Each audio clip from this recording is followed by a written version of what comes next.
রাজনীতির মাঠে ডক্টর ইউনূস যেটা আশঙ্কা করছিল শেখ হাসিনাকে নিয়ে সেটা কিন্তু সত্যি হয়েছে। তবে আমরা দেখছি যে একদিকে শেখ হাসিনা যখন একটা বল করছেন, ইউনূস সরকার একটা ব্যাট করতেছে, আবার ইউনূস সরকার বল করলে আওয়ামী লীগ কিন্তু আরেকটা ব্যাট করতেছে। শেখ হাসিনার পদত্যাগপত্রটি পর্যন্ত তারা দেখাতে পারেনি। তবুও এই সরকার একটি নির্বাচন অনুষ্ঠান করে একটি নির্বাচিত সরকারের হাতে ক্ষমতা হস্তান্তর করে বিদায় নেবে, এমনটাই মানুষ চায়। কিন্তু ডক্টর ইউনূসের সরকার ক্ষমতায় বসেই নির্বাচন ছাড়া বাকি সবকিছু নিয়ে কাজ করতে শুরু করে। দৃশ্যপট হাজির হঠাৎ করেই, মানে বিনা মেঘে বজ্রপাতের মতো। তাদের সরকার অর্থাৎ ইউনূস সরকার 2024 সালের 9ই আগস্ট দায়িত্ব নেওয়ার পর 2025 সালের 30শে সেপ্টেম্বর পর্যন্ত অন্তত 40 জন বিচার বহির্ভূতভাবে নিহত হয়েছেন। দর্শক, নির্বাচন যখন এগিয়ে আসছে, নির্বাচন এগিয়ে আসার প্রাক্কালে রাজনৈতিক অঙ্গনে বেশ ভাঙাগড়ার খেলা চলছে। বহু ঘটনা পরপর অনেকগুলো ঘটনা ঘটছে এবং এই ঘটনাগুলো একটা অন্যরকম ইঙ্গিত দেয়। আসসালামু আলাইকুম প্রিয় দর্শক, নতুন একটা ভিডিওতে সবাইকে স্বাগতম। তো ইতিমধ্যে আপনারা অনেকগুলো ভিডিওর অংশবিশেষ দেখেছেন, তো দেখে নিশ্চয়ই বুঝতে পেরেছেন যে ভিডিওটা আসলে কতটা গুরুত্বপূর্ণ এবং আকর্ষণীয় হতে চলেছে। তো চলুন কথা না বাড়িয়ে সম্পূর্ণ ভিডিওটা দেখে আসি। তো দেখার আগে বলবো, যারা আমাদের চ্যানেলটি এখনো পর্যন্ত সাবস্ক্রাইব করেননি তারা দয়া করে সাবস্ক্রাইব করে দিন, যারা ইতিমধ্যেই করে দিয়েছেন তাদের অসংখ্য ধন্যবাদ। তো চলুন কথা না বাড়িয়ে একটি লাইক দিয়ে সম্পূর্ণ ভিডিওটা দেখে আসি। আসসালামু আলাইকুম। যত দিন ঘনাচ্ছে দেশের নির্বাচন ইস্যুকে কেন্দ্র করে প্রধান রাজনৈতিক দল বিএনপি, জামাত ইসলাম, ছোটখাটো পার্টি হিসাবে ফুলের কলি, শাপলার কলি, এনসিপি, ভিপিনুরের দল, তো তাদের মধ্যে একটা অস্থিরতা তৈরি হয়ে গেছে, বিভাজন আমরা স্পষ্টত দেখতে পাচ্ছি। এর মাঝখানে শেখ হাসিনা রয়টার্সকে দেওয়া সেই সাক্ষাৎকার, এবং সেই সাক্ষাৎকারে তিনি যা ঘটছে এটার জন্য সরি বলবে না, ঝুঁকেঙ্গান স্টাইলে আছেন। এমনকি কর্মীদেরকে তার ওই বক্তব্যের মাধ্যমে নির্দেশনা দেওয়া হয়েছে যেন প্রস্তুত হয় আগামী দিনের জন্য। তবে তিনি সাম্প্রতিক সময়ে বা ইদানিং বাংলাদেশে ফিরবেন না, যখন আওয়ামী লীগের শাসনামল আসবে তখন তিনি ফিরবেন। আচ্ছা, তো তিনি ফিরেন না ফিরেন, রাজনীতির মাঠে ডক্টর ইউনূস যেটা আশঙ্কা করছিল শেখ হাসিনাকে নিয়ে সেটা কিন্তু সত্যি হয়েছে। তবে আমরা দেখছি যে একদিকে শেখ হাসিনা যখন একটা বল করছেন, ইউনূস সরকার একটা ব্যাট করতেছে, আবার ইউনূস সরকার বল করলে আওয়ামী লীগ কিন্তু আরেকটা ব্যাট করতেছে। কার্যক্রম নিষেধাজ্ঞা থাকার পরেও শেখ হাসিনার অধীনের বক্তব্যের পরপরই আমরা দেখলাম যে গতকালকে এবং গত পরশু আপনার দুইটা আওয়ামী লীগের মিছিল বের হয়েছে। তো এই মিছিলে আবার দেখলাম যে সরকারেরও তাৎক্ষণিকভাবে অ্যাকশন। একটা মিছিলে 2 জন, আরেকটা মিছিলে 7 জন, টোটাল 29 জন গ্রেপ্তার করেছেন। শুধুমাত্র ঢাকাতে না, আমি আমার এলাকাতেও দেখছি গতকালকে 12 জনকে গ্রেপ্তার করছে। তো এরকম বিভিন্ন এলাকায় আপনার প্রতিদিন আওয়ামী লীগের যে সকল নেতাকর্মী কি বলা হয়েছে, ধরেন সরকার বিরোধী, এই মুহূর্তে ইউনূস সরকার বিরোধী যে কোনো অ্যাক্টিভিটিস চালাচ্ছে, অথবা আওয়ামী লীগের কার্যক্রম নিষেধাজ্ঞা দিয়ে রাখছে সরকার, সো এই মুহূর্তে টোটালি বেআইনি মাঠে নামতেছে, সরকারকে চ্যালেঞ্জ দিচ্ছে। এই যে একটা উদ্ভূত পরিস্থিতি হয়েছে, সেখানে আইন শৃঙ্খলা বাহিনী শক্ত অবস্থানে আছে।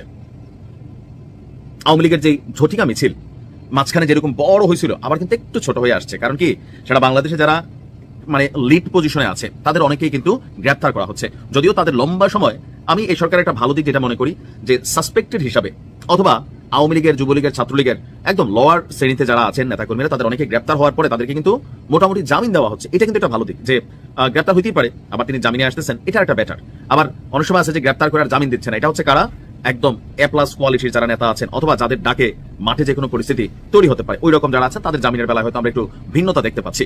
দর্শক, এই মুহূর্তে ডক্টর ইউনূস গতকালকে যখন বললেন যে নির্বাচনের আগে একটা বড় ধরনের ঘটনা ঘটতে পারে এবং কি খুবই চ্যালেঞ্জিং একটা নির্বাচন হবে, সেনাপ্রধান বার্তা দিলেন দেশবাসীকে একত্রিত থাকতে। আবার দলগুলো এখন আস্তে আস্তে জাতীয় ঐকমত্য কমিশনের যে দীর্ঘ প্রচেষ্টা ছিল পুরোটাই ব্যর্থ হয়েছে। কারণ গতকালকে ডক্টর আসিফ নজরুল ইসলাম তিনি বলছিলেন যে আমরা হতাশ, আসলে এই মুহূর্তে এসে এতটা বিভাজন রাজনৈতিক দলগুলোর মধ্যে যে আমরা কোনো রাস্তা খুঁজে পাচ্ছি না, বা আসলে দেখতেছি না সামনে কি ঘটবে। এখন মানে সবকিছু মিলিয়ে এই মুহূর্তে নির্বাচনের আগ মুহূর্তে আওয়ামী লীগের সর্বোচ্চ চেষ্টা থাকবে নির্বাচন যেন ফেব্রুয়ারিতে না হয়। এটা হচ্ছে নিখাত বাস্তবতা, ঠিক আছে। আবার সরকার চাইছে যে কোনো মূল্যে ভাই ফেব্রুয়ারিতে নির্বাচন দিয়া একটা সরকারের কাছে, রাষ্ট্রটারে বুঝাই দিয়া, মানে রাজনৈতিক সরকারের কাছে এই সরকার যেন একটা এক্সিট নিতে পারে। এখন রাজপথে থাকতে হবে। মোট কথা হচ্ছে আওয়ামী লীগ বলেন আর যাই বলেন, বাংলাদেশের রাজনীতিতে যেটা হয়, আপনি মাঠে না থাকলে হয় কি, মানে আলোচনা বন্ধ হয়ে যায়। আপনি দেখবেন প্রতিদিন আওয়ামী লীগ আলোচনায় আছে, এই যে আলোচনায় আছে কারণে হোক অকারণে হোক, 5 জনের ঝটিকা মিছিল হোক, মুখে মাস্ক লাগাইয়া হোক, আলোচনায় কিন্তু জিন্দা আছে। এবং সরকারও প্রতিদিন কারণে অকারণে 2-4 বার আওয়ামী লীগকে গালি না দিলে, শেখ হাসিনার ফেসিস্ট, খুনি, স্বৈরাচার না বললে, বা আওয়ামী লীগ সরকারের সমালোচনা না করলে আসলে পেটের ভাত কারোরই হজম হয় না। আর যেটার কারণে আমার কাছে মনে হয় যে আওয়ামী লীগ 5 আগস্টের পর হুট করে যেমন আলোচনা থেকে সরে গেছিল, ওই যে সরে যাওয়ার বিপরীতে এখন আবার এই রাজনৈতিক দলগুলোর বিভিন্ন অ্যাক্টিভিটিস, আমি গতকালকে দেখছিলাম ওই যে জুলাই আন্দোলনের সময় এক লোক 50,000 টাকা পকেটে নিয়ে আসছিল, বলছিল বাসার 2 লাখ আছে, লাগলে আরো দেবো। ওই লোকই গতকালকে যুগান্তরকে সাক্ষাৎকার দিছে যে এই ধান্দাবাজদের জন্য কি আসলে আমরা ওই দিন রাজপথে নামছিলাম, এদের ভাই ইস্যু ছিল কোটা মেধা, আমাদের তো ছিল না, এখন ধান্দাবাজ কেন বললো? তার বক্তব্য হচ্ছে এখন কেউ রাজনৈতিক দল করে ক্ষমতা কামাচ্ছে, টেন্ডারবাজি করতেছে, পয়সা কামাচ্ছে, এরা জুলাই যোদ্ধাদের জন্য, বিচারের জন্য মাঠেই নামে না, রাজনৈতিকভাবে এরা বক্তব্য দেয়। তো এরা তো যার যার আখের গোছাই ফেলছে, এখন এদের নামে, এদের ডাকে আর কেউ নামবে? আসলে নামবে না, কারণ ওই সময়টা ছিল ভিন্ন। ভিন্ন, যার যার প্রয়োজনে কারণে কারণে গোসা মান অভিমান অনেক কিছু তো এই সময় একটা ঘটনা ঘটছে। তার আওয়ামী লীগ এখন বুঝতে পারতেছে বিভিন্ন জায়গায় যে আওয়াজগুলো আসতেছে, তা আওয়ামী লীগের একটা পজিটিভ ফিডব্যাক তৈরি হচ্ছে। প্রথম দিকে আওয়ামী লীগের যেভাবে জনগণ ধাওয়া দিত, দৌড়ানি দিত রাজনৈতিক দলগুলো, এখন কিন্তু এগুলো কমে আসছে। সরকারের জায়গা থেকে সরকার মানে পুলিশ বাধ্য, এটা আওয়ামী লীগের সময় পুলিশ যে কাজ করছে এখন এই কাজ করতেছে। তবে রাজনৈতিক দলগুলোর ব্যর্থতা খুব দ্রুতই আওয়ামী লীগকে তার আগের জায়গায় আস্তে আস্তে কিন্তু নিয়ে আসতেছে। রাজনৈতিক দলগুলোর ব্যর্থতা আছে, এটা কাটাইতে পারবে কিনা মনে হয় না। বাংলাদেশে আমরা ওই যে আমার সময় আমি আপনার একটা থাপড় দিছি, আপনার সময় আপনি আমার প্রয়োজনটা ঘাই দিয়ে ফেলবেন, এটাই মেন্টালিটি নিয়ে হাঁটি। আমার সময় আমি অন্যায় করে দুর্নীতি করে 2 কোটি কামাইছি, আপনার সময় আমরা 5 কোটি কামাইতে হবে, মানে এটাই আমাদের টেন্ডেন্সি, এর বাহিরে নাই মেন্টালিটি। একটা গোলাপ ফুল হাতে নিন, প্রেমিক প্রেমিকারা যেমন করে নেয় আর কি। তারপর একটি করে পাপড়ি ছিঁড়ুন আর ফেলুন, মুখে বলুন নির্বাচন হবে, তারপর ছিঁড়ে ফেলুন আরেকটি পাপড়ি আর বলুন নির্বাচন হবে না। এভাবে ছিঁড়ুন ফেলুন, নির্বাচন হবে নির্বাচন হবে না, এভাবে শেষ পাপড়িটি যা বলবে সেটাই হবে। দেখবেন যদি শেষ পাপড়িটি বলে নির্বাচন হবে তাহলে নির্বাচন হবে ফেব্রুয়ারিতে, আর যদি শেষ পাপড়িটি বলে হবে না তাহলে নির্বাচন হবে না। নির্বাচন হওয়া নিয়ে এতটাই সন্দিহান আমি, কিন্তু যদি নির্বাচন হয় তাহলে সেই নির্বাচনটি কেমন হবে সেটাই আজকে আলোচনা করব। আবারও একটি আমরা আর মামুরা মার্কা নির্বাচনের পথেই আগাচ্ছে জুলাই সন্ত্রাসীদের সরকার, এবং পক্ষপাতমূলক নির্বাচন অনুষ্ঠানের তোড়জোড় চলছে। বাংলাদেশ নিয়ে অতিমাত্রায় আগ্রহী পশ্চিমা দেশগুলো শেখ হাসিনার সরকারের বিরুদ্ধে সবচেয়ে বড় অভিযোগ এনেছিল যে শেখ হাসিনার আমলে অনুষ্ঠিত নির্বাচনগুলি কোনোভাবে সুষ্ঠু ছিল না। আর শেখ হাসিনা বিরোধী রাজনৈতিক দলগুলিও একথা বারবার বলেছে যে শেখ হাসিনার অধীনে কোনো নির্বাচন সুষ্ঠু হয়নি, তাই শেখ হাসিনার সরকার অবৈধ। এই দাবি নিয়েই তারা 2024 সালের জুলাই মাসে রাস্তায় নামে, মানে মোটা দাগে এবং ভয়ঙ্কর সন্ত্রাসী কায়দায় শেখ হাসিনার সরকারকে উৎখাত করে ডক্টর মোহাম্মদ ইউনূসের নেতৃত্বে একটি অন্তর্বর্তীকালীন সরকার গঠন করে, যার কোনো সাংবিধানিক ভিত্তি বা বৈধতা নেই, কোনো প্রমাণ তারা দেখাতে পারেনি এই সরকারের বৈধতা নিয়ে। শেখ হাসিনার পদত্যাগপত্রটি পর্যন্ত তারা দেখাতে পারেনি। তবুও এই সরকার একটি নির্বাচন অনুষ্ঠান করে একটি নির্বাচিত সরকারের হাতে ক্ষমতা হস্তান্তর করে বিদায় নেবে, এমনটাই মানুষ চায়। কিন্তু ডক্টর ইউনূসের সরকার ক্ষমতায় বসেই নির্বাচন ছাড়া বাকি সব কিছু নিয়ে কাজ করতে শুরু করে। একটি কিংস পার্টি গঠন করে তাদেরকে দিয়ে প্রাথমিকভাবে ক্ষমতা আঁকড়ে ধরার চেষ্টা করে এবং তাদেরকে দিয়েই দাবি তুলিয়ে বাংলাদেশের সবচেয়ে পুরনো এবং মুক্তিযুদ্ধের নেতৃত্ব দানকারী আওয়ামী লীগকে নিষিদ্ধের দাবি তোলায় এবং রাতের অন্ধকারে উপদেষ্টা পরিষদের বৈঠক ডেকে আওয়ামী লীগের কার্যক্রম নিষিদ্ধ করে। তারপর থেকে ডক্টর ইউনূসের সরকার মূলত জামায়াত, বিএনপি, কিংস পার্টি খ্যাত এনসিপি বা নাপা, এই 3টি দল মিলে চালাচ্ছে। সামনে পাপেট বসে আছে ডক্টর ইউনূস। প্রশাসন থেকে বিচার বিভাগ, এমনকি সাধারণ জনগণের ব্যবসাপাতি দখল, সবকিছু এই জামায়াত, বিএনপি আর এনসিপি বা নাপা, এই 3টি পক্ষ মিলে ভাগাভাগি করে খাচ্ছে। এখন আন্তর্জাতিক মহল থেকে যখন নির্বাচন অনুষ্ঠানের তাগাদা দেওয়া হচ্ছে, তখন ডক্টর ইউনূস এবং তার এই সন্ত্রাসের সঙ্গীরা তড়িঘড়ি একটি নির্বাচন অনুষ্ঠানের চেষ্টা চালাচ্ছে আওয়ামী লীগকে নির্বাচনের বাইরে রেখে নিজেরাই, অর্থাৎ এই জামায়াত, বিএনপি এবং এনসিপি এরাই ক্ষমতার ভাগাভাগি করবে। কেউ সাজবে সরকার, কেউ সাজবে বিরোধী দল। এখন তাদের মধ্যে খেয়ে শুরু হয়েছে, কে সাজবে সরকার, কে সাজবে প্রধানমন্ত্রী, আর কে সাজবে বিরোধী দলীয় নেতা আর বিরোধী দল। আওয়ামী লীগের সংসদ সদস্য এবং তথ্য এবং সম্প্রচার প্রতিমন্ত্রী মোহাম্মদ আলী আরাফাত সম্প্রতি তার বক্তব্যে একটি বিষয় পরিষ্কার করেছেন। তিনি বলেছেন, আওয়ামী লীগ সরকারের সময় কোনো দলকে সরকারি আদেশে নির্বাচন থেকে বাদ দেওয়া হয়নি। বিএনপি স্বেচ্ছায় 2টি নির্বাচন বর্জন করেছিল, অথচ এখন আওয়ামী লীগকে সরকারিভাবে নির্বাচন থেকে বাদ দেওয়া হচ্ছে, এমনকি জাতীয় পার্টি এবং 14 দলকেও বাইরে রাখার চেষ্টা চলছে। এটা প্রমাণ করে যারা আজ গণতন্ত্র শব্দটা মুখে নিচ্ছে তাদের উদ্দেশ্য ভোট নয়, ক্ষমতা দখল, ক্ষমতার ভাগাভাগি।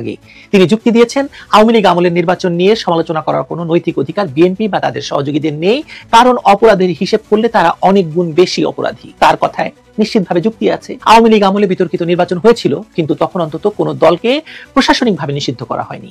আজ যা ঘটছে তা সরাসরি একদলীয় রাজনীতির আয়োজন, অথবা এক দলকে সরকার সাজিয়ে ক্ষমতায় বসানো আর এক দলকে বিরোধী দল সাজিয়ে সংসদে বসানো। এভাবেই ক্ষমতার ভাগাভাগির আয়োজন, নাটক চলছে। ডক্টর ইউনূসের সরকার ক্ষমতায় বসার পর থেকেই নির্বাচন প্রসঙ্গ এড়িয়ে গেছে। তারা বলেছিল নির্বাচিত সরকারকে ক্ষমতা হস্তান্তর করে সরে দাঁড়াবে, কিন্তু এখন তারা নির্বাচনের পরিবর্তে দমন নীতিতে ব্যস্ত। প্রশাসনকে নিজের অনুগত করে ফেলা হয়েছে, বিচার বিভাগকে গোয়ালঘর বানানো হয়েছে, নতুন আইন বানিয়ে রাজনৈতিক দলগুলোকে কোণঠাসা করা হচ্ছে, আওয়ামী লীগের নেতাকর্মীদের গণগ্রেপ্তার করা হচ্ছে। সব মিলে একটা সুপরিকল্পিত রাজনীতি তারা করছে, মানে নতুন রাজনৈতিক বন্দোবস্ত হাতে নিয়েছে। একদিকে তারা বলে নির্বাচনের প্রস্তুতি নিচ্ছে, অন্যদিকে মাঠটা এমন ভাবে পরিষ্কার করছে যাতে শুধুই নিজেদের পছন্দের খেলোয়াড়রা টিকে থাকে। ধরুন কালকে যদি আওয়ামী লীগকে বিদেশি চাপে নির্বাচন করার সুযোগও দেয়, তাহলে যেভাবে আরপিও সংশোধন করা হয়েছে তাতে আওয়ামী লীগের নেতাকর্মীদের পক্ষে, বিশেষ করে শেখ হাসিনা সহ যারা উপরের দিকের নেতারা আছেন, তারা কি নির্বাচনে অংশ নিতে পারবেন? আর তারা যদি নির্বাচনে অংশ নিতে না পারে তাহলে আওয়ামী লীগ নির্বাচনে যাবে, তখন আওয়ামী লীগ নির্বাচনে যাবে না। এটাই তো তারা চাইছে। এমনকি তারা এখন যে নির্বাচনী আইন বানাচ্ছে সেটাও এক ধরনের ফিল্টার, যে কথাই মাত্র বললাম, যার ফাঁক বলে আওয়ামী লীগ বা তাদের সহযোগীরা যেন ঢুকতেই না পারে। এটাই তো চেষ্টা করছে তারা। নতুন আইনে বলা হয়েছে মানবতা বিরোধী অপরাধ বা গুরুতর মামলায় অভিযুক্ত কেউ নির্বাচনে অংশ নিতে পারবে না। শোনাচ্ছে ভালো, কিন্তু বাস্তবে এটি রাজনৈতিক অস্ত্র। এই আইনের প্রয়োগ দেখা যাচ্ছে একতরফা ভাবে আওয়ামী লীগ এবং 14 দলের নেতাদের বিরুদ্ধে, অন্য কারো ক্ষেত্রে নয়। আবার এই সময়ে এনসিপি নামের এক সরকার ঘনিষ্ঠ দল বা কিংস পার্টি দ্রুত ক্ষমতা বলয়ে জায়গা করে নিয়েছে বা নিচ্ছে। প্রশ্ন উঠছে যে এটা কি নির্বাচন নাকি রাজনৈতিক পুনর্বিন্যাস? যারা শেখ হাসিনার একপক্ষীয় নির্বাচনের বিরুদ্ধে লড়াই করেছিল বলে দাবি করে, তারাই এখন সেই একই কৌশল ব্যবহার করছে, শুধু লক্ষ্য আর মুখ বদলাচ্ছে। এমন পরিস্থিতিতে নির্বাচন কমিশনও সরকারের হাতের একটা খেলোয়াড় হয়ে গেছে। তারা বলছে আইন অনুযায়ী আওয়ামী লীগের কার্যক্রম স্থগিত, তাই তারা নির্বাচনে অংশ নিতে পারবে না। এই ব্যাখ্যা অবৈধ, অন্যদিকে বিপজ্জনক। কারণ যদি প্রশাসনিক আদেশেই একটি দলকে নিষিদ্ধ করা যায়, তাহলে ভবিষ্যতে যে কোনো সরকার যে কাউকে এভাবে সরিয়ে দিতে পারবে। আওয়ামী লীগের সেও একই কাজ করবে। অর্থাৎ নির্বাচন তখন আর রাজনৈতিক প্রতিযোগিতা থাকবে না, হয়ে দাঁড়াবে সরকারের বানানো তালিকার একটা রাবার স্ট্যাম্প। ইতিহাস বারবার প্রমাণ করে বিতর্কিত নির্বাচন করে কোনো সরকার স্থায়ী হয়নি। 1986 সালে এরশাদের সামরিক শাসনের পর ভোট হয়েছিল, বিএনপি অংশ নেয়নি, আওয়ামী লীগ অংশ নিয়েছিল এবং ফলাফল ঘোষণার পর থেকে বিরোধিতা শুরু হয়েছিল। মাত্র 17 মাসের মাথায় সেই সংসদ ভেঙে দিতে হয়েছিল। 1988 সালে আবার একতরফা নির্বাচন হয়েছিল, ভোটার উপস্থিতি নগণ্য ছিল। 2 বছরের মধ্যে আন্দোলনে এরশাদ সরকারের পতন হয়েছিল। 96 সালে ফেব্রুয়ারির ভোট হয়েছিল, খালেদা জিয়ার সরকার একা নির্বাচন করেছিল। 300 আসনের মধ্যে 289টি আসন পেয়েছিল, কিন্তু 41 দিনের মাথায় নাকে খত দিয়ে সংসদ ভেঙে দিতে বাধ্য হয়েছিল। এরপরই তত্ত্বাবধায়ক সরকারের অধীনে পুনর্নির্বাচন হয়, যেখানে আওয়ামী লীগ ক্ষমতায় ফিরে আসে। 2014 সালের একতরফা ভোটেও একই চিত্র। বিএনপি নির্বাচন বর্জন করলো, আওয়ামী লীগ একাই ক্ষমতায় গেল। ভোট পড়েছিল ইতিহাসে সবচেয়ে কম, 153 প্রার্থী বিনা প্রতিদ্বন্দ্বিতায় জয়ী হয়েছিল। তবু সরকার টিকে ছিল, কারণ প্রশাসনিক জোট ছিল এবং মানুষ মনে করেছিল যে এক্ষেত্রে বিএনপি এবং জামায়াত সমানভাবে দোষী, কারণ তারা নির্বাচন বর্জন করেছিল যুদ্ধাপরাধীদের বাঁচানোর জন্য। আর তারও আগে তত্ত্বাবধায়ক সরকার নিয়ে বিএনপি জামায়াত জোট সরকার বা 4 দলীয় জোট সরকার যে ভয়ঙ্কর খেলা খেলেছিল, বাংলাদেশে প্রথমবারের মতো শান্তিপূর্ণভাবে ক্ষমতা হস্তান্তর করেও 2001 সালের নির্বাচনে তত্ত্বাবধায়ক সরকার যে খেল দেখিয়েছিল, তারপরে বাংলাদেশের তত্ত্বাবধায়ক সরকার এমনভাবে বিতর্কিত হয়েছিল, তাকে বাদ না দিয়ে আর কোনো উপায় ছিল না। যদি ফিরে আসেন 2024 সালের নির্বাচনের কথায়, তাহলে 2024 সালে নির্বাচনের পর যা ঘটেছে তা তো শেখ হাসিনার সরকারের জোর করে তাদেরকে ক্ষমতাচ্যুত করা হয়েছে। এটা তো একতরফা নির্বাচনেরই ফলাফল। আগের সরকারগুলো একতরফা ভাবে নির্বাচন করে পার পায়নি, তারা পার পেয়ে যাবে, এটা কিভাবে ভাবছে? বাংলাদেশের রাজনীতিতে একপক্ষীয় নির্বাচনের ফল যে কখনো ভালো হয় না, তা তো শেখ হাসিনাই প্রমাণ দিয়েছেন। ইতিহাসের ধারা এমন যে যতবার ভোটের অধিকার কেড়ে নেওয়া হয়েছে, ততবার জনগণ তা ফিরিয়ে নিয়েছে। একবার মিছিল, একবার বিক্ষোভ, আরেকবার রক্তে। এখন যারা ক্ষমতায়, তারা সেই ইতিহাস থেকে শিক্ষা নেয়নি। আওয়ামী লীগ, জাতীয় পার্টি এবং 14 দলকে সরিয়ে দেওয়া হয়েছে মাঠ থেকে কেবল বিএনপি, জামায়াত আর এনসিপি কে নির্বাচনে জয় করে এবং আরেক দলকে বিরোধী দলে বসানোর জন্য। এই 3 দল এখন প্রশাসন থেকে শুরু করে বিচার ব্যবস্থা পর্যন্ত নিজেদের অংশ বেঁধে নিয়েছে, মানে ভাগাভাগি করে নিয়েছে। কেউ পুলিশে, কেউ অর্থনীতিতে, কেউ মিডিয়ায় প্রভাব বিস্তার করছে। এমন ভাগাভাগির মধ্যে ভোট মানে কেবল আনুষ্ঠানিকতা। জনগণ জানে এই নির্বাচন শেষ হওয়ার আগেই ফলাফল লেখা হয়ে যাবে। আরো বড় প্রশ্ন হলো, দেশের এই অর্থনৈতিক সংকটে এরকম একটি ব্যয়বহুল নির্বাচন দরকারটা কি বলুন তো? চাল, ডাল, তেল, ওষুধ সবকিছুর দাম ভয়ঙ্কর ভাবে বেড়েছে। কৃষক তার ধান বিক্রি করে দাম পাচ্ছে না, শিক্ষিত তরুণদের চাকরি নাই, শিল্প কারখানা বন্ধ, উৎপাদন নাই, চাকরি নাই। এই অবস্থায় কয়েক হাজার কোটি টাকা খরচ করে যদি একটি সাজানো ভোটের নাটক করা হয়, সেটা জনগণের সঙ্গে রসিকতা ছাড়া আর কিছু নয়। দেশের এখন দরকার খাদ্য, চিকিৎসা, কর্মসংস্থান, দরকার স্থিতিশীলতা। কিন্তু এরকম একটি নির্বাচন দিলে তো আরো ভয়ঙ্কর হয়ে উঠবে। তার দায়কে নেবে? বাংলাদেশে যতবার ভোট বর্জন বা নিষেধাজ্ঞার মাধ্যমে নির্বাচন হয়েছে, ততবারই সরকারকে পতনের শিকার হতে হয়েছে। একদলীয় রাজনীতি এখানে টেকে না। মানুষ কখনোই দীর্ঘদিন চুপ থাকে না, তারা চুপচাপ সহ্য করে, তারপর একদিন রাস্তায় নামে। তখন আর কেউ ঠেকাতে পারে না। সেই শিক্ষা ইউনূস সরকার নিচ্ছে না কেন? কারণ তারা ভাবছে তাদের বিদেশিরা সমর্থন দিচ্ছে, কিন্তু বিদেশিরা এখন বুঝতে শুরু করেছে তারা এখন বিচার আর শুদ্ধি অভিযানের নাম দিয়ে প্রতিশোধের রাজনীতি করছে। শেখ হাসিনার সময় যেরকম অন্যায় হয়েছিল বলে তারা মনে করছে, আজ তারা সেটার প্রতিলিপি তৈরি করছে নিজেদের নাম দিয়ে। এভাবে রাষ্ট্র ধীরে ধীরে আবার সেই স্বৈরশাসনের জায়গায় ফেরত যাচ্ছে, জিয়া এরশাদের মতো, যেখানে নির্বাচন মানে প্রহসন, হায়না ভোট, কাগজের সংখ্যা, 110% ভোট পড়া, আর গণতন্ত্র মানে ক্ষমতা। মানুষ এতে আগ্রহী নয়। তারা জানে এই ভোটেরও ফেব্রুয়ারিতে যে ভোট হওয়ার কথা, সেখানে তাদের কোনো কণ্ঠ থাকবে না, এই নখে তাদের ভোটের দাগ থাকবে না। তার মানে কি? সবশেষে সেই একটা বিষয়, ডক্টর ইউনূস আর তার সরকার এখন নির্বাচনের নাটক সাজিয়ে পালানোর পথ খুঁজছে বটে, কিন্তু দেশি বিদেশি চাপ যেহেতু বাড়ছে, তাই তারা দ্রুত একটা ভোটের আয়োজনও হয়তো করবে। কিন্তু সেই ভোট আসলে ক্ষমতার নতুন চুক্তি ভাগ করে দিয়ে যাবে, যে বিএনপি এত সংখ্যক আসন পাবে, জামায়াত এতগুলো পাবে, আর এনসিপি পাবে এতগুলো। মানে যারা সরকারের সঙ্গী, বিএনপি, জামায়াত আর এনসিপি, তাদের মধ্যে ক্ষমতা ভাগাভাগির জন্য নির্বাচন করবে। যদি তাই হয়, তাহলে ভোটের দরকারটা কি? ইউনূস সাহেব এখন ডেকে বলতে পারেন যে তোমরা যার যতটুকু ইচ্ছা ভাগ করে নাও, আমি আমার পুরনো ব্যবসায় ফিরে যাই। অন্তর্বর্তীকালীন সরকারের উপদেষ্টা অত্যন্ত প্রভাবশালী উপদেষ্টা আদিলুর রহমান খান শুভ্র তার এনজিও অধিকার যখন 19 জনকে বাহিনী গুলি করে মেরে ফেলেছে বলছেন, তখন জানতে চাওয়া অত্যন্ত প্রয়োজনীয় কোন বাহিনী মেরে ফেলেছে। অন্তত পুলিশ বাহিনীর পরিষ্কার করা দরকার, পুলিশ কি মেরেছে, পুলিশ কি গুলি চালিয়েছে গত 1 বছরের বেশি সময় ধরে? এই যে হেফাজতে এবং নির্যাতনে মৃত্যুর ঘটনা ঘটলো, কাদের হেফাজতে মৃত্যুর ঘটনা ঘটলো? দুটো ঘটনা বললাম যুবদল কর্মীদের, যাদের ক্ষেত্রে সেনা ক্যাম্পে নিয়ে পিটিয়ে মারার ঘটনা ঘটেছে। বাংলাদেশে শেখ হাসিনার আমলে সেনা হেফাজতে নিয়ে বন্দি করে রাখা, সেনা হেফাজতে নিয়ে সামরিক বাহিনীর কর্মকর্তাদের বন্দীদের নির্যাতন এসবের অভিযোগে, অর্থাৎ আয়নাঘর কাণ্ডের অভিযোগে যখন সামরিক বাহিনীর কর্মকর্তাদের বিচার শুরু হয়েছে আন্তর্জাতিক অপরাধ ট্রাইব্যুনালে, তখন ইউনূস সরকারের একজন উপদেষ্টা, শিল্প উপদেষ্টা আদিলুর রহমান খান শুভ্র, তার এনজিও, তার মানবাধিকার সংস্থা অধিকারের তরফে একটা হিসাব দিয়ে, পরিসংখ্যান দিয়ে বলা হয়েছে যে তাদের সরকার অর্থাৎ ইউনূস সরকার 2024 সালের 9 আগস্ট দায়িত্ব নেওয়ার পর 2025 সালের 30 সেপ্টেম্বর পর্যন্ত অন্তত 40 জন বিচার বহির্ভূতভাবে নিহত হয়েছেন। আপনারা যারা অনেকেই চমকে উঠে ভাবছেন যে বাংলাদেশে যখন গণপিটুনিতে নিহতের সংখ্যা রেকর্ড ছাড়িয়েছে, যখন চারদিকে অজ্ঞাতনামা লাশ পাওয়া যাচ্ছে, ফসলি জমিতে, রাস্তার পাশে, নদীতে লাশ ভেসে ওঠার সংখ্যাটা প্রতিদিন আতঙ্কজনক হারে বাড়ছে, তখন উপদেষ্টার এনজিওর এই সংখ্যাটা অর্থাৎ মাত্র 40 জন বিচার বহির্ভূত হত্যার শিকার হয়েছেন গত বছর আগস্ট থেকে এবছর সেপ্টেম্বর পর্যন্ত।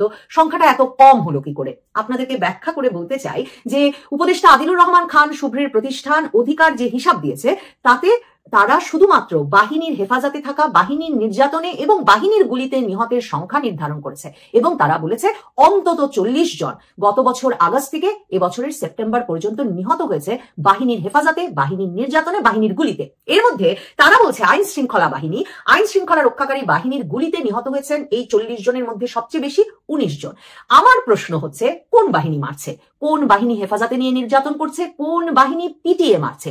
19 জন যে গুলিতে নিহত হয়েছে বলে উপদেষ্টা আদিলুর রহমান খান শুভ্রর এনজিও জানালো, তাদেরকে তো প্রশ্ন করতেই হয় যে শেখ হাসিনা সরকারের পতনের পর 2024 আগস্টের পর থেকে পুলিশ বাহিনী এখন পর্যন্ত অস্ত্র ব্যবহারের কোনো অনুমতিই পায়নি এবং অস্ত্র ব্যবহার ঠিক হবে কি হবে না, তা সেই অবস্থায় আইন শৃঙ্খলা পরিস্থিতি ভয়াবহভাবে ভেঙে পড়ার পরেও অস্ত্র ব্যবহার করবার কোনো অনুমোদন পায়নি পুলিশ। বরং এবছর মে মাসে এসে স্বরাষ্ট্র উপদেষ্টা জাহাঙ্গীর আলম চৌধুরী রীতিমতো ঘোষণা দিয়ে বলেছেন যে কোন রকম অস্ত্র ব্যবহারের অনুমোদন আর পুলিশ পাবে না, শুধুমাত্র আর্ম পুলিশ ব্যাটালিয়নের কাছে কিছু অস্ত্র থাকবে, বাকিরা যাতে অস্ত্র সমর্পণ করে ফেলে। তাহলে যেই বাহিনীর কাছে, মানে পুলিশ বাহিনীর কাছে যদি গত বছর আগস্ট থেকে কোনো অস্ত্রই না থাকে, তাহলে গুলি চালালো কে? গোপালগঞ্জে জুলাই মাসে এনসিপির সমাবেশে যখন সমাবেশ প্রতিহত করতে গোপালগঞ্জবাসীর বিক্ষোভের মুখে যখন সেনাবাহিনী বিক্ষোভকারীদের গুলি চালালো যাতে জাতীয় নাগরিক পার্টির নেতৃবৃন্দ সমাবেশটা করতে পারেন, অন্তত সমাবেশ না করলে প্রাণ নিয়ে ওই এলাকা থেকে বেরিয়ে আসতে পারেন, গুলি চালিয়ে 5 জনকে হত্যা করেছিল সেনাবাহিনী। সে সময় সেই তথ্য বেরিয়ে এসেছিল। সে সময়ও একটা ধোঁয়াশা রাখার চেষ্টা হয়েছিল সরকারের তরফে যে গুলিটা চালালো কে, এবং সেই একই শব্দ আইন শৃঙ্খলা রক্ষাকারী বাহিনী নাকি গুলি চালিয়েছে এবং তাতে গোপালগঞ্জে এনসিপি জাতীয় নাগরিক পার্টি সমাবেশ প্রতিহত করতে যে বিক্ষোভ, সেই বিক্ষোভকারীদের 5 জন নিহত হয়ে গেছেন। কিন্তু তখনও পুলিশের প্রধান, পুলিশের আইজি পরিষ্কারভাবে সংবাদ মাধ্যমের সামনে এসে বলেছিলেন যে গোপালগঞ্জে কোনো গুলি করেনি পুলিশ, কারণ পুলিশের তো গুলি করার অনুমতিই নাই, পুলিশকে গুলি করার অনুমতি দেওয়া হচ্ছে না যে কোনো পরিস্থিতিতে। এমনকি পুলিশ নিজে, অনেকে এই প্রশ্ন করেছেন যে ভয়াবহভাবে আইন শৃঙ্খলা পরিস্থিতির অবনতি ঘটছে, পুলিশকে আক্রমণের শিকার হতে হচ্ছে, তবুও পুলিশ তার আত্মরক্ষার্থেও অস্ত্র ব্যবহার করতে পারছে না। এইভাবে পুলিশের পক্ষে এফেক্টিভ ভূমিকা রাখা সম্ভব কিনা? কিন্তু তাতেও কিন্তু সরকার পুলিশকে অস্ত্র ব্যবহারের অনুমতি দেয়নি গত 1 বছরের বেশি সময় ধরে। তাহলে কে গুলি চালাচ্ছে? সেনাবাহিনী ছাড়া এই গুলি চালানোর দায় কি আর কাউকে দেওয়ার উপায় থাকে? তাহলে 5 জনের হিসাব আমরা জানি যারা নিহত হয়েছেন গোপালগঞ্জে। আর কিছুদিন আগে পাহাড়ে আমরা জানি যে পাহাড়ে সংঘর্ষের সময় সেনাবাহিনী গুলি চালিয়েছে এবং 3 জন পাহাড়ি নিহত হয়েছেন। তাহলে 5 আর 3 8 জনের হিসাব পাওয়া গেল। বাকি 11 জন কোথায় কবে নিহত হলেন, বাহিনী কোথায় কবে গুলি চালালো? সংবাদ মাধ্যমে তো আমরা কোনো ক্রস ফায়ারের খবরও পেলাম না, সংবাদ মাধ্যমে তো আমরা কোনো সহিংসতায় গোপালগঞ্জ এবং পাহাড়ের ওই ঘটনা ছাড়া আমি তো এই মুহূর্তে মনে করতে পারছি না আর কোনো ঘটনায় সেনাবাহিনী গুলি চালানোর কথা স্বীকার করেছে বা আইন শৃঙ্খলা রক্ষাকারী বাহিনী কোনো নিহতের হিসাব দিয়েছেন। তাহলে এই যে উপদেষ্টার এনজিও থেকে বলা হলো 19 জনকে গুলি করে হত্যা করা হয়েছে, তার মানে কি আইন শৃঙ্খলা রক্ষাকারী বাহিনী এখনো ব্যক্তিবর্গকে তুলে এনে ক্রস ফায়ারে দিচ্ছে কিংবা মানে বন্দুক যুদ্ধে নিহত হয়ে যাচ্ছে বন্দী ব্যক্তিরা? দেখেন, এর বাইরে এই উপদেষ্টার এনজিওর হিসাবই বলছে যে কারা হেফাজতে, মানে যাদেরকে কারাগারে বন্দী করে রাখা হয়েছে, সেখানেও কিন্তু মৃত্যুর সংখ্যা গত কয়েক মাসে ভয়াবহভাবে বেড়েছে। 88 জনের মৃত্যু হয়েছে। কিন্তু এরা কিন্তু কারাগারেও যান নাই, আদালতেও এদেরকে হাজির করা হয় নাই। 14 জনকে নির্যাতন করে আইন শৃঙ্খলা রক্ষাকারী বাহিনী মেরে ফেলেছে, আর 7 জনকে হেফাজতে পিটিয়ে হত্যা করেছে। এই যে যৌথ বাহিনী, আইন শৃঙ্খলা রক্ষাকারী বাহিনী, এরা নির্যাতন করে মেরে ফেলছে, হেফাজতে পিটিয়ে মেরে ফেলছে বলে অধিকার লিখছে। আমরা তো সেই 2002 সালের অপারেশন ক্লিন হার্টের সময় থেকেই জানি যে যৌথ বাহিনী বলা হলেও প্রকৃতপক্ষে এই বাহিনীর নেতৃত্ব দেয় সেনাবাহিনী। বলা হয় বটে, মানে আপনাদের অনেকের মনে থাকবে 2002 সালের 16ই অক্টোবর মধ্যরাতে যখন, মানে তখন 17ই অক্টোবর হয়ে গেছে, মোবাইল ফোনের নেটওয়ার্ক বন্ধ করে দিয়ে যখন যৌথ বাহিনীর প্রথম অভিযান, মানে আমি স্মরণ করতে পারি সেটাই বোধহয় প্রথম অভিযান শুরু হলো। সেনাবাহিনী, পুলিশ, বিডিআর, তখন তো নাম বিডিআর, এরা মিলে নাকি যৌথ অভিযান চালাবে। কিন্তু সে সময় কিন্তু আমরা পরিষ্কার ভাবে জানলাম, এবং পরে সংবাদপত্রগুলো লিখতেই শুরু করলো, তারা আর যৌথ অভিযান লিখলো না, তারা সেনা অভিযান বলে উল্লেখ করতে থাকলো, কারণ পুলিশ এমনকি এই অভিযান যে শুরু হবে সেদিন সেটাও জানতো না। তো সেবার অপারেশন ক্লিন হার্ট মানে ওই পুলিশ সেনাবাহিনীর যৌথ অভিযানে সেনাবাহিনী 84 দিন অভিযান চালায়, এবং সেই 84 দিনে 12,000-এর বেশি গ্রেফতার করে, আর প্রায় 65 জনকে হেফাজতে নির্যাতন করে পিটিয়ে মারে। এবং তখনকার আইনমন্ত্রী মওদুদ আহমেদ সেই কথা কিন্তু তার আত্মজীবনীতে স্পষ্টত লিখে গেছেন যে এ ধরনের অভিযোগ ছিল, এবং তখনকার পত্রপত্রিকাতেও সে খবর বেরিয়ে আসে। এবং সেই পরিপ্রেক্ষিতেই সে সময় সেনাবাহিনীকে খালেদা জিয়া, তখনকার প্রধানমন্ত্রী, তার সরকার দায় মুক্তি দিয়েছিল ওই 84 দিনের অভিযানের জন্য। এরপর থেকে আমরা সকলেই জানি যে যৌথ বাহিনীর অভিযান বলা হলেও সেনাবাহিনীর নেতৃত্বে থাকে, এবং এ দফায় যখন সেনাবাহিনীকে ম্যাজিস্ট্রেসি পাওয়ার দিয়ে আইন শৃঙ্খলা রক্ষায় নিয়োজিত রাখা হয়েছে, তখন থেকেই মানবাধিকার সংগঠনগুলো কিন্তু এই অভিযোগ, এই উৎকণ্ঠা জানিয়ে আসছিল যে সেনাবাহিনী এসব ক্ষেত্রে বাড়াবাড়ি করে কিনা। কিন্তু সংবাদ মাধ্যমের বর্তমানে যে অবস্থা, তাতে খবর সব বেরিয়ে আসছিল না। কিন্তু 2025 সালের মার্চ মাসে কুমিল্লায় একজন যুবদল নেতা, যিনি তার বাবার কুলখানিতে অংশ নিতে বাড়ি গিয়েছিলেন, তাকে কুমিল্লায় গভীর রাতে বাড়ি থেকে তুলে নিয়ে যায় সাদা পোশাক পরা যৌথ বাহিনীর লোকজন। এবং পুলিশ পরে পরিবারকে বলে যে তারা, ওই সেনাবাহিনীর লোকজন যখন বাড়ি থেকে ওই যুবদল নেতা তৌহিদুলকে ধরতে গিয়েছিলেন, তখন পুলিশ জানতো না সে কথা, কাজে বুঝতে অসুবিধা থাকে না পুলিশের সাক্ষ্য, বাড়ির লোকের কথায়, যে সাদা পোশাকে যারা গিয়ে উপস্থিত হয়েছিলেন তারা ছিলেন সেনাবাহিনীর সদস্য। এবং তৌহিদুলকে ওই রাতে বাড়ি থেকে নিয়ে যাওয়ার পরদিন পুলিশের হাতে সেনাবাহিনী যখন ফোন করে তুলে দেয়, তখন তৌহিদুলের সারা গায়ে নির্যাতনের চিহ্ন, এবং পুলিশের হেফাজতে দেওয়ার কিছুক্ষণের মধ্যে ওই যুবদল নেতার মৃত্যু হয়। দর্শক, নির্বাচন যখন এগিয়ে আসছে, নির্বাচন এগিয়ে আসার প্রাক্কালে রাজনৈতিক অঙ্গনে বেশ ভাঙাগড়ার খেলা চলছে। বহু ঘটনা, পরপর অনেকগুলো ঘটনা ঘটছে, এবং এই ঘটনাগুলো একটা অন্যরকম ইঙ্গিত দেয়। যেমন আমরা দেখলাম 28 অক্টোবর ইংল্যান্ডের খুবই দামি ল ফার্ম ডাউটি স্ট্রিট, তাদের মাধ্যমে আওয়ামী লীগ আন্তর্জাতিক আদালতে বাংলাদেশ সরকারের, ইউনূস সরকারের বিরুদ্ধে তারা মামলা করলো। সেখানে তারা দাবি করলো যে তাদের 400 জন নেতাকর্মীকে হত্যা করা হয়েছে এই সময়ে, সেই দাবিতে তারা মামলা করলো। 29 তারিখে একই সাথে রয়টার্স, এএফপি এবং ইন্ডিপেন্ডেন্টের মতো বিশ্ববরেণ্য 3টি গণমাধ্যমে শেখ হাসিনার সাক্ষাৎকার প্রকাশ হলো, এবং তাদের উদ্ধৃত করে বিশ্বের বহু গণমাধ্যমে একই দিনে সাক্ষাৎকার প্রকাশিত হলো। সেই একই সময়ে আমরা যেটা দেখলাম, যে কাছাকাছি সময়ে যেটা দেখলাম সেটা হচ্ছে যে পরদিন ঐকমত্য কমিশন তাদের যে প্রস্তাবনা, জুলাই সনদ বাস্তবায়নের যে প্রস্তাবনা, সেই প্রস্তাবনা সরকারকে দিল, যেটা নিয়ে বাংলাদেশের রাজনৈতিক দলগুলোর মধ্যে একটা কেওয়াস তৈরি হয়ে গেল। সরকার কিংকর্তব্য বিমূঢ় হয়ে পড়লো, এবং সরকারের অসহায়ত্ব স্বীকার করে নিলেন উপদেষ্টা আসিফ নজরুল। এরই মাঝে আরপিও সংশোধন, অর্থাৎ জোটবদ্ধ নির্বাচনে প্রতীক কি হবে, সেই আরপিও সংশোধন নিয়ে জামাত এবং বিএনপি মুখোমুখি অবস্থানে। জামাত আলটিমেটাম দিয়েছিল 24 ঘন্টা সরকারকে গণভোটের তারিখ ঘোষণা করতে হবে, সেই আলটিমেটামের তারিখও পার হয়ে গেছে একদিন, কিন্তু সরকারের পক্ষ থেকে এখন পর্যন্ত কোনো কিছু ঘোষণা করা হয়নি। বিভিন্ন গোপন সূত্র বলছে যে এরই মাঝে সরকার বিএনপির 3 নেতার সঙ্গে, সিনিয়র নেতার সঙ্গে একটা বৈঠক করেছেন। প্রফেসর ইউনূস এবং আলী রিয়াজ একটা বৈঠক করেছেন। সেই বৈঠকটা অনুষ্ঠিত হয়েছে একদিন আগে। সেই বৈঠকে অনেক কিছু আলোচনা হয়েছে, এবং ডয়েচে ভেলে বলছে যে উপদেষ্টা পরিষদের একটা বিশেষ বৈঠকে একটা ভোটাভুটি হয়েছে যে গণভোটের ব্যাপারে নির্বাচনের দিন চাই নাকি নির্বাচনের আগে নভেম্বর ডিসেম্বরে চাই, সেই ব্যাপারে নির্বাচনের দিন গণভোট করার জন্য বেশিরভাগ উপদেষ্টা মতামত দিয়েছেন। অনেকগুলো ঘটনা গত 3-4 দিনের মধ্যে ঘটে গেছে। এই ঘটনার মাঝে নতুন করে আলোচনায় এসেছে যে আগামী নির্বাচন, এবং যেটা বলছিলাম যে শেখ হাসিনার যে রয়টার্স, এএফপিতে সাক্ষাৎকার, সেই সাক্ষাৎকারে শেখ হাসিনা বলেছেন যে আগামী নির্বাচনে তাদেরকে অংশগ্রহণ করতে দিতে হবে, আর অংশগ্রহণ করতে না দিলে তারা নির্বাচন বয়কট করবে। নির্বাচন বয়কট করলে নির্বাচন পরবর্তী যে সরকার আসবে সেই সরকারের সময়ও তিনি ফিরবেন না, তিনি ভারতেই থাকবেন। এই কথা যখন তিনি বলছেন, এবং জুলাই আগস্টের যে ঘটনা, সেই ঘটনার জন্য তিনি ক্ষমা চাইবেন না, সেটাও তিনি বলেছেন। অর্থাৎ একটা শক্ত অবস্থান নিয়েছেন তিনি। সেই ক্ষেত্রে গণমাধ্যমগুলো এরকম ইঙ্গিত দিচ্ছে। যেমন বাংলা ট্রিবিউন একটা নিউজ করেছিল যে এই 3টি গণমাধ্যম একই দিনে কেন, বিশ্বের এই প্রভাবশালী 3টি গণমাধ্যম একই দিনে কেন সাক্ষাৎকার প্রকাশ করলো। সেখানে তারা বলেছিল যে এটাই শর্ত ছিল শেখ হাসিনার, যে একই দিনে প্রকাশ করতে হবে, আর ভারতের সরকারের গ্রিন সিগন্যাল ছিল। ভারতের সরকার এখন শেখ হাসিনাকে অবাধ বিচরণের একটা গ্রিন সিগন্যাল দিয়ে দিয়েছে। সুতরাং ভারত সরকার শেখ হাসিনা ব্যাপারে এক ধরনের দ্বিধাগ্রস্ত অবস্থায় আছে, এরকমটা 1 মাস আগেও যেটা মনে হচ্ছিল সেটা কেটে গেছে বলে বাংলা ট্রিবিউনের ওই নিউজে মনে হয়েছে। সেরকম একটা প্রেক্ষাপটে দৈনিক যুগান্তর একটা নিউজ করেছে যে আগামী যে নির্বাচন হবে সেই নির্বাচনে ভারত কি আওয়ামী লীগের পক্ষে অবস্থান নিচ্ছে। ভারত সেটা প্রত্যক্ষভাবে হোক কিংবা পরোক্ষভাবে হোক আওয়ামী লীগের পক্ষেই কি তাদের অবস্থান হচ্ছে, কি তাদের মন্তব্য, কি তাদের ভাষ্য, সেটা যুগান্তর বলার চেষ্টা করছে। সেটা একটু পর্যালোচনা করে বোঝার চেষ্টা করবে এই ভিডিওতে। থাকবেন পলিটিক্স টিভির নিয়মিত আয়োজনে। দর্শক, বলছিলাম আগামী নির্বাচন যখন এগিয়ে আসছে তখন সেই নির্বাচনে আওয়ামী লীগের পক্ষে ভারত কোনো ভূমিকা রাখবে কিনা। আওয়ামী লীগ নির্বাচনে অংশগ্রহণ করুক এবং নির্বাচনে যেন তাদের নেতাকর্মীরা ঠিকভাবে নিরাপদভাবে কাজ করতে পারে, সেই পরিবেশ যেন সরকার তৈরি করে। তো প্রিয় দর্শক, আশা করছি সম্পূর্ণ ভিডিওটা মনোযোগ দিয়ে দেখেছেন। তো দেখে কি বুঝলেন, কি জানলেন, আপনাদের গুরুত্বপূর্ণ মতামতগুলো আমাদের কমেন্ট বক্সে জানিয়ে দিন। পারলে ভিডিওটা শেয়ার করে অন্যকে দেখার সুযোগ করে দিন। আবারও বলছি, যারা আমাদের চ্যানেলটি এখনো পর্যন্ত সাবস্ক্রাইব করেনি তারা দয়া করে সাবস্ক্রাইব করে দিন। যারা ইতিমধ্যেই করে দিয়েছেন তাদের অসংখ্য ধন্যবাদ। তো প্রিয় দর্শক, আজকের মতো এ পর্যন্তই। দেখা হবে পরবর্তীতে কোনো নিউজে। ততক্ষণ পর্যন্ত সবাই ভালো থাকবেন, সুস্থ থাকবেন। আল্লাহ হাফেজ।